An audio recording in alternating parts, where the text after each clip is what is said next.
안녕하세요. 강호 서재입니다. 구독과 좋아요는 제작에 큰 힘이 됩니다. 만리독행, 악마를 업고 걷다. 제3화, 낭인의 객잔. 계절을 잊은 듯 퍼붓던 폭설이 그치자 이번에는 하늘이 뚫린 듯 장대비가 쏟아지기 시작했다. 눈 녹은 물과 빗물이 뒤섞여 산길은 거대한 진흙강으로 변해 있었다. 그 칠흑 같은 어둠 속 빗줄기를 뚫고 한 노인이 걷고 있었다. 아니, 걷는다기보다는 진흙탕 위를 기어가고 있다는 표현이 더 어울렸다. 철심의 몰골은 처참했다. 청성파와의 격전 후 그는 꼬박 이틀을 쉬지 않고 달렸다. 왼쪽 다리는 퉁퉁 부어올라 감각이 없었고 어깨의 상처는 골받터져 고름과 빗물이 섞여 흘러내렸다. 하지만 그의 등은 꼿꼿했다. 등 뒤의 보침, 그 안에 세상에서 가장 연약한 생명이 잠들어 있기 때문이었다. 조금만 더 가면 된다. 철심은 빗물에 젖어 눈앞을 가리는 백발을 쓸어넘기며 중얼거렸다. 저 멀리 절벽 끝자락에 희미한 등불 하나가 흔들리고 있었다. 강호의 무인들 사이에서 소문으로만 떠도는 곳, 정파의 법도, 사파의 폭력도 통하지 않는 유일한 중립지대, 망각의 객잔. 그곳이라면 잠시나마 숨을 돌릴 수 있을 것이다. 아이를 씻기고 따뜻한 죽이라도 한 숟가락 먹일 수 있을 것이다. 철심은 지팡이의 의지에 마지막 힘을 짜냈다. 한 걸음 내디딜 때마다 진흙이 그를 집어삼킬 듯 질척거렸다. 객잔의 문은 거대하고 낡은 통나무로 만들어져 있었다. 현판에는 객은 있어도 주는 없다는 뜻의 기묘한 글귀가 새겨져 있었다. 철심이 문을 밀고 들어서자 왁자지껄하던 객잔 내부가 일순간 조용해졌다. 수십 개의 시선이 그에게 꽂혔다. 이곳에 모인 자들은 하나같이 평범하지 않았다. 관군의 추적을 피해 도망친 살수, 파문당한 검객, 은퇴한 도박사, 그리고 정체를 숨긴 고수들, 세상에서 버림받거나 스스로 세상을 버린 자들의 집합소였다. 철심은 그들의 시선을 무시하고 구석진 자리로 향했다. 빗물과 피가 뚝뚝 떨어지는 그의 발자국이 마른 나무 바닥에 흉터처럼 남았다. 어이, 늙은이, 자리가 없는데? 흉터 투성이의 사내 하나가 철심의 앞을 막아섰다. 손에는 술병 대신 단도를 쥐고 장난감처럼 돌리고 있었다. 신입을 괴롭혀 길을 꺾으려는 텃세였다. 다른 데 가서 알아보쇼. 여긴 산송장이 올 곳이 아니야. 사내의 말에 주변 낭인들이 낄낄거렸다. 철심은 고개를 들지 않았다. 삿갓 아래로 빗물이 떨어져 내렸다. 길을 비켜라. 목소리는 작았지만 그 안에 담긴 기운은 서늘했다. 사내는 미간을 찌푸렸다. 이 다 죽어가는 늙은이에게서 느껴지는 기묘한 압박감. 그때 2층 난간에서 청아하면서도 권위 있는 여인의 목소리가 들려왔다. 그분의 길을 막지 마라, 흥랑. 모두의 시선이 위로 향했다. 붉은 비단옷을 입고 긴 곰방대를 문 여인, 나이를 가늠할 수 없는 고혹적인 미모의 소유자, 객잔의 주인 홍련이었다. 그녀는 천천히 계단을 내려왔다. 그녀가 움직일 때마다 낭인들은 홍에 갈라지듯 길을 비켰다. 이 객잔 안에서 그녀의 말은 곧 법이었다.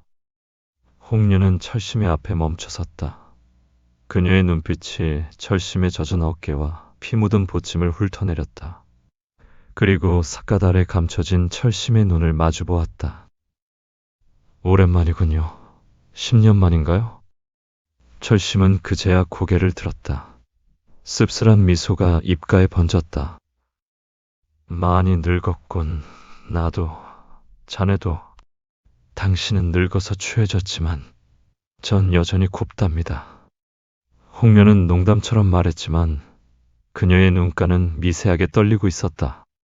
과거 철심이 검성으로 불리던 시절, 그녀는 사파의 암살자였고 철심에게 목숨을 빚진 적이 있었다.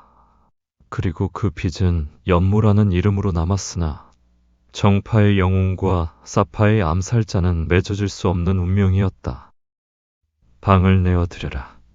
가장 따뜻하고 조용한 방으로. 홍련의 명령에 점소이들이 분주하게 움직였다. 흥랑이라 불린 사내가 불만 섞인 목소리로 외쳤다. 주인장, 이 늙은이가 누군 줄 알고 그럽니까? 밖에서 소문이 파다해요. 마교의 앞잡이라고 현상금이 걸린 놈을 숨겨줬다간 우리까지. 파. 홍련의 손에서 곰방대가 쏘아져 나갔다. 흥랑의 뺨을 스치고 뒤쪽 기둥에 깊게 박혔다. 한치만 옆이었어도 머리가 뚫렸을 위력이었다. 객잔 안에 다시 정적이 흘렀다. 이 객잔의 손님을 모욕하는 건 나를 모욕하는 것이다. 불만 있으면 나가라. 빗물에 씻겨 내려가고 싶지 않다면. 홍련의 서슬퍼런 경고에 흥랑은 입을 다물고 물러섰다. 그녀는 철심에게 다가가 그의 젖은 손을 잡았다. 올라가세요. 따뜻한 물과 젖동량을 구해다 드리죠. 철심은 그녀의 손을 잡지 않았다. 대신 깊게 고개를 숙여 감사를 표했다. 배를 끼치는군. 잠들지 못하는 밤. 따뜻한 김이 피어오르는 나무 욕조. 철심은 며칠 만에 처음으로 옷을 벗었다. 거울에 비친 그의 몸은 그야말로 상처투성이었다. 칼자국, 창에 찔린 구멍, 멍든 자국, 성한 곳이라곤 찾아볼 수 없었다. 그는 끙끙거리며 욕조에 몸을 담갔다. 뜨거운 물이 상처를 자극했지만 그 고통마저 달콤했다. 긴장이 풀리자 졸음이 쏟아졌다. 하지만 그는 잠들 수 없었다. 욕조 옆 바구니 안 깨끗한 포대기에 쌓여 잠든 아이를 지켜봐야 했기 때문이다. 홍련이 구해다 준 산양유를 먹고 아이는 세상 모르고 자고 있었다. 볼이 발그레한 게 제법 살이 오른 것 같았다. 철심은 젖은 수건으로 아이의 얼굴을 닦아주었다. 너도 참 기구한 팔자구나. 태어나자마자 이 고생이라니. 그때 방문이 조용히 열리고 홍련이 들어왔다. 손에는 술병과 잔 2개가 들려 있었다. 문은 잠그지 않으셔도 됩니다. 이곳은 제 허락 없이 쥐새끼 한 마리 못 들어와요. 홍련은 욕조 옆 탁자에 술상을 차렸다. 그녀는 아이를 잠시 바라보더니 묘한 표정을 지었다. 천마의 손녀라, 눈매가 하라비를 닮았네요. 독해 보여요. 그저 아이일 뿐이야. 아직 아무것도 모르는. 당신이 이 아이를 위해 세상을 적으로 돌렸다니 아직도 믿기지가 않네요. 그 깐깐하던 철심 대업이. 홍련은 술잔을 채워 철심에게 건넸다. 철심은 젖은 손으로 잔을 받았다. 술이 목을 타고 넘어가자 뜨거운 기운이 돌았다. 후회하나요? 홍련의 질문에 철심은 잠시 침묵했다.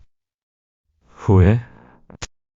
오두막에서의 평온했던 삶, 존경받던 영웅으로서의 명예, 그 모든 것을 버리고 진흙탕을 구르는 지금, 후회는 없다. 다만 철심은 찻잔 속에 비친 자신의 늙은 얼굴을 보았다. 두려울 뿐이야. 내 검이 무뎌져서 이 아이를 끝까지 지키지 못할까봐. 당신은 여전하군요. 미련할 정도로. 홍련은 자신의 잔을 단숨에 비웠다. 그리고 나직이 말했다. 여기서 멈추세요. 북해까지는 너무 멀어요. 차라리 제가 아이를 맡아 키우죠. 제 이름으로 키우면 아무도 건드리지 못해요. 그것은 유혹이었다. 지옥 같은 도주를 멈추고 평온을 찾을 수 있는 기회. 홍련의 세력이라면 충분히 아이를 숨길 수 있을지도 모른다. 철심의 눈동자가 흔들렸다. 하지만 그는 이내 고개를 저었다. 아니, 약속했다. 아이를 빛이 있는 곳으로 데려가겠다고. 어둠 속에 숨어 살게 하지 않겠다고. 홍련은 한숨을 쉬며 일어났다. 고집불통. 죽어서도 그 고집은 못 고칠 거예요. 그녀는 문을 나서기 전 뒤를 돌아보며 의미심장한 말을 남겼다. 쉬세요. 오늘 밤은 제가 불침번을 서두르죠. 하지만 내일은 장담 못해요. 바람 냄새가 좋지 않거든요. 홍련이 나가고 철심은 다시 혼자가 되었다. 창밖에는 여전히 비가 퍼붓고 있었다. 하지만 그 빗소리에 섞여 아주 미세한 금소금들이 들려오기 시작했다.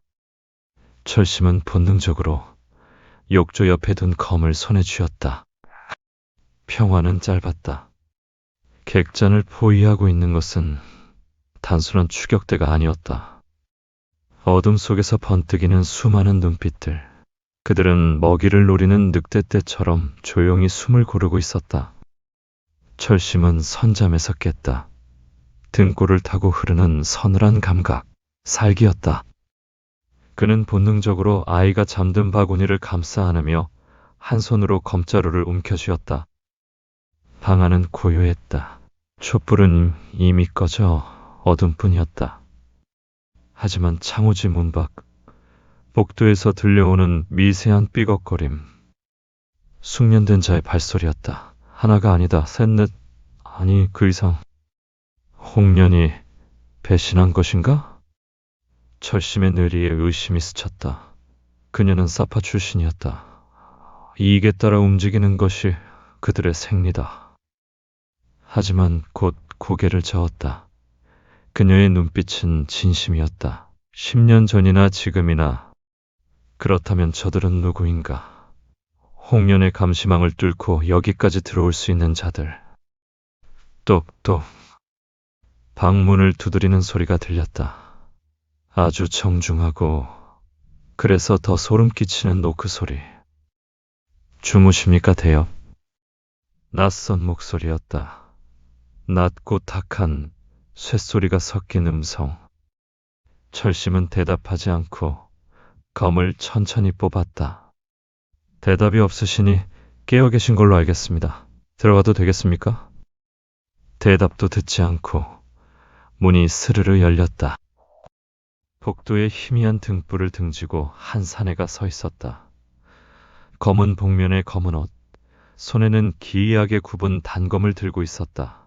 비영대, 무림맹 직속 암살 조직의 수장, 그림자였다. 비영대, 무림맹이 체면도 버리고 암수를 쓰기로 했나 보군. 철심이 비웃으며 말했다. 그림자는 소리 없이 웃었다. 영웅을 잡으려면 영웅의 방식이 필요하고 악귀를 잡으려면 악귀의 방식이 필요한 법이지요. 대엽은 이미 영웅이 아니지 않습니까? 그림자가 손짓하자 천장에서, 바닥에서, 창문에서 검은 옷을 입은 자객들이 스며들듯 나타났다. 좁은 객잔 방 안이 순식간에 10명의 암살자로 가득 찼다. 조용히 아이만 넘기십시오. 그러면 대엽의 노후는 보장해 드리지요. 홍련 여주인도 다치지 않을 겁니다. 그림자가 제안했다. 협박에 가까운 제안이었다. 철심은 아이를 등 뒤로 숨기며 일어섰다. 알몸에 걸친 건 낡은 가운 하나뿐이었지만 그에게서 뿜어져 나오는 기세는 방안을 압도했다. 내 노후는 내가 알아서 하겠다. 그리고 홍련을 건드리면 내 놈들의 본거지까지 찾아가 몰살시킬 것이다. 역시 말이 안 통하는군요. 그림자가 단검을 역수로 고쳐 잡았다.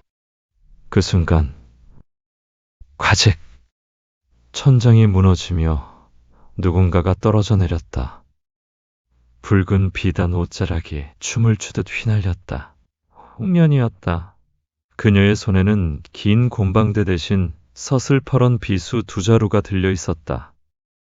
내 집 안방에서 허락도 없이 뭐하는 짓들이냐? 홍련이 착지와 동시에 가장 가까이 있던 자객의 목을 그었다. 피가 분수처럼 솟구쳐졌다. 자객은 비명도 지르지 못하고 쓰러졌다. 홍련. 철심이 놀라 외쳤다. 그녀가 싸움에 말려드는 것은 원치 않았다. 홍련은 피 묻은 얼굴로 철심을 향해 윙크했다. 손님, 접대가 좀 거칠죠? 서비스라고 생각하세요. 그림자가 혀를 찼다. 쯧쯧, 여주인장 끼어들지 않는 게 좋았을 텐데 이제 망각의 객잔도 끝이군. 개소리 집어치워. 내 집은 내가 지킨다. 홍련이 소리치며 달려들었다. 난전의 시작이었다. 좁은 방 안에서 10여 명의 고수들이 엉겨붙었다. 철심은 아이 같은 바구니를 한 손으로 안고 한 손으로 검을 휘둘렀다. 비영대의 암살술은 교묘했다. 정면 승부를 피하고 독침을 뱉거나 연막탄을 터뜨려 시야를 가렸다. 크! 철심의 허벅지에 독침이 박혔다. 마비독이었다. 다리의 감각이 사라지며 비틀거렸다.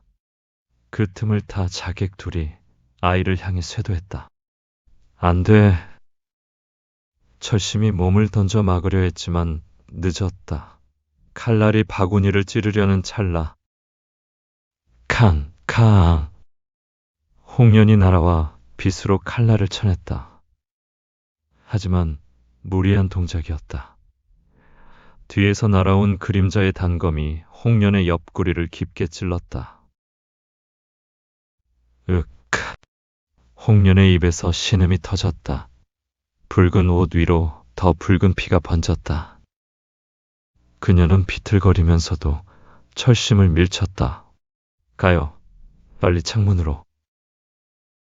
자네를 두고 갈 수는 없다. 바보 같은 소리. 아이를 살려야죠. 가서 북해로 가요. 홍련은 피를 토하며 자객들을 향해 달려들었다. 그녀는 자신의 몸을 방패 삼아 철심의 퇴로를 열고 있었다. 자살에 가까운 돌격이었다. 가라고 이 멍청아. 그녀의 처절한 외침. 철심은 입술을 깨물었다. 피맛이 났다. 선택해야 했다. 의리를 지키다 아이와 함께 죽을 것인가? 은인을 버리고 아이를 살릴 것인가? 그는 아이를 끌어안고 창문을 향해 몸을 날렸다. 유리창이 깨지며 빗속으로 몸이 던져졌다. 뒤에서 홍련의 마지막 웃음소리가 들렸다. 잘 가요, 내 사랑. 그리고 거대한 폭발음이 들렸다. 홍련이 객잔 곳곳에 설치해둔 화약에 불을 붙인 것이다. 거대한 불기둥이 빗줄기를 뚫고 밤하늘로 치솟았다. 객잔은 순식간에 화염에 휩싸였다. 비영대도 그림자도 그리고 홍련도 불길 속으로 사라졌다. 철심은 진흙탕이 구르며 그 광경을 지켜보았다. 비가 내리고 있었지만 불길은 꺼지지 않았다. 그의 눈에서도 뜨거운 것이 흘러내렸다. 빗물인지 눈물인지 알 수 없었다. 으아! 철심은 짐승처럼 포효했다. 하늘을 향한 그의 절규가 천둥소리에 묻혔다. 또다시 소중한 일을 잃었다. 지키기 위해 검을 들었으나 결과는 언제나 상실뿐이었다. 하지만 슬퍼할 겨를도 없었다. 불타는 객잔 주변으로 숲속에 매복해 있던 수백 명의 무림맹 본대가 모습을 드러내고 있었다. 그들의 횃불이 철심을 향해 조여오고 있었다. 철심은 불타는 객잔을 등지고 숲으로 달렸다. 등 뒤에서 들려오는 굉음과 목재가 무너지는 소리, 그리고 홍련의 마지막 모습이 뇌리에 박혀 떠나지 않았다. 하지만 감상에 젖어 있을 시간은 없었다. 비영대는 선발대에 불과했다. 진짜는 지금부터였다. 저기다. 놈이 숲으로 도망쳤다. 놓치지 마라. 맹주님의 언명이다. 수백 개의 횃불이 숲을 에워싸고 있었다. 마치 밤하늘의 별이 땅으로 쏟아져 내린 듯했다. 철심은 이를 악물었다. 다리의 마비독이 점점 퍼져가고 있었다. 걸음이 무거웠다. 발을 디딜 때마다 진흙 속에 납덩이를 매단 듯했다. 이대로는 잡힌다. 그는 품속에서 아이를 확인했다. 다행히 아이는 폭발음에도 깨지 않고 곤히 자고 있었다. 홍련이 먹인 수면향이 섞인 사냥류 덕분이었다. 철심은 자신의 허벅지를 단검으로 찔렀다. 후! 검붉은 피가 솟구쳤다. 독을 빼내고 정신을 차리기 위한 자해였다. 고통이 신경을 곤두세웠다. 숲을 빠져나오자 거대한 협곡이 앞을 막아섰다. 단장에 창자가 끊어질 듯 깊고 험하다 하여 붙여진 이름. 협곡을 가로지르는 것은 오직 하나, 낡고 흔들리는 구름다리뿐이었다. 철심은 다리 앞에 멈춰 섰다. 다리 건너편은 안개에 가려 보이지 않았다. 건너갈 수 있을까? 이 낡은 다리가 버텨줄까? 하지만 뒤돌아볼 곳은 없었다. 추격대의 발소리가 코앞까지 다가왔다. 철심이 다리에 발을 올리는 순간 핑, 퍽! 날카로운 화살 하나가 철심의 어깨를 스치고 다리 기둥에 박혔다. 철심이 고개를 돌렸다. 숲의 어둠 속에서 한 사내들이 걸어 나왔다. 무림맹의 정의의 궁수부대, 천궁대, 그리고 그들을 지휘하는 늙은 노인, 무림맹의 원로이자 철심의 옛 스승이었던 현암이었다. 멈춰라 철심. 현암의 목소리는 엄엄했다. 철심은 씁쓸한 표정으로 스승을 바라보았다. 스승님마저 저를 죽이러 오셨습니까? 네가 정도를 벗어났기 때문이다. 마귀의 씨앗을 안고 어찌 협객이라 칭하느냐. 돌아오라. 아이를 넘기면 목숨만은 살려주마. 이 아이는 제 목숨입니다. 철심의 대답은 단호했다. 현암은 눈을 감았다 뜨며 손을 들었다. 그렇다면 어쩔 수 없구나. 쏴라. 수십 개의 화살이 시위에 걸렸다. 핑! 화살비가 쏟아졌다. 철심은 뒤도 돌아보지 않고 다리 위로 뛰어들었다. 흔들리는 다리 위에서 그는 춤을 추듯 검을 휘둘러 날아오는 화살들을 쳐냈다. 챙, 채쟁, 턱. 하지만 모든 화살을 막을 수는 없었다.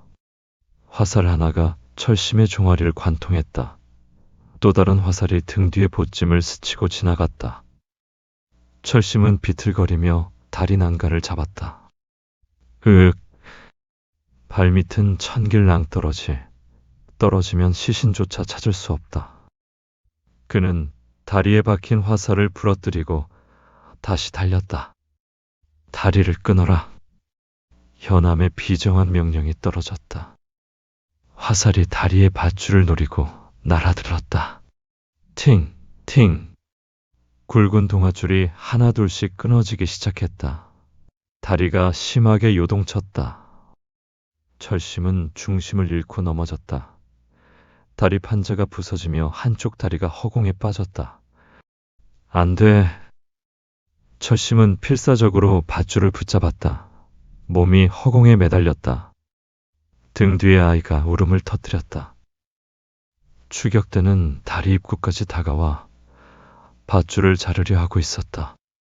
절체절명의 순간, 철심의 눈에 다리 건너편 안개 속에서 움직이는 그림자가 보였다. 적인가? 아군인가? 그때 안개를 뚫고 날아온 거대한 도끼 하나가 추격대원들의 머리 위를 지나 다리 입구의 땅에 꽂혔다. 쾅! 땅이 울렸다. 추격대원들이 놀라 멈칫했다. 다리 건너편에서 걸걸한 목소리가 들려왔다. 어떤 놈들이 내 낮잠을 방해하느냐. 거구의 사내가 안개를 뚫고 나타났다. 털가죽을 뒤집어 쓴 야인의 모습, 북해 빈궁의 수호자 설인이었다. 철심은 희미한 의식 속에서 그를 보았다. 북해의 입구가 멀지 않았다. 하지만 다리의 밧줄은 이미 끊어지기 직전이었다. 철심은 마지막 힘을 다해 몸을 끌어올렸다. 살아야 한다. 반드시. 그는 아이를 위해, 그리고 죽어간 친구와 연인을 위해 다시 일어섰다. 끊어지는 다리 위, 생과 사의 경계에서 철심의 질주는 계속되었다. 예고. 간신히 다리를 건넌 철심은 설인과 조우한다. 하지만 설인은 쉽게 길을 내주려 하지 않고 철심에게 자격을 증명하라며 결투를 신청한다. 만신창이가 된 몸으로 북해의 수호자를 상대해야 하는 철심, 그리고 뒤쫓아온 무림맹 최정예 부대와의 마지막 결전이 준비되는데